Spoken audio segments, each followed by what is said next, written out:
5 సెకండ్లు ఆగండి, ఈ వీడియో ఒక్కసారి చూడండి.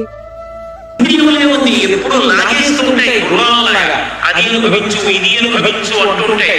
వాటికి పాపపుణ్యాలతో సంబంధం లేదు. అసలు ఈ ఇంద్రియములు అనేటివి అసలు గుర్రాలు లాంటివి. అసలు ఈ ఇంద్రియములు ఎప్పుడు భౌతిక ప్రపంచంలో ఏదో కావాలని అనుకుంటుంది. ఈ శరీరం కోసం శరీరం తృప్తి కోసం దాని పనులు అవి చేసుకుంటూ ఉంటాయి. కానీ ఈ ఇంద్రియములకు మాత్రం మనం ఎప్పుడు వశం కావద్దు. ఒకవేళ ఇంద్రియములు వశం అయితే మనం జీవితంలో మనం ఏమి సాధించలేము.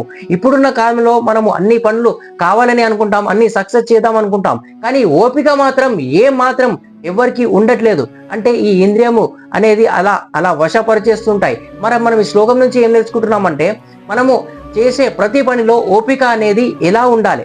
మనం చేసే పనిలో ఓపిక ఉండాలంటే ఒక చిన్న ఉదాహరణ తీసుకుందాం. ఒక యోగి అసలు డిస్ట్రాక్ట్ ఎప్పుడు కూడా అవ్వడు. అతను స్వీయ నియంత్రణ, మన చాగంటి గారు చెప్పినట్టు స్వీయ నియంత్రణ అతను పాటిస్తాడు కదా. అతను సెల్ఫ్ కంట్రోల్ అనేది ఎలా చేసుకుంటాడు. మనం ఒక చిన్న ఉదాహరణ తీసుకుందాం.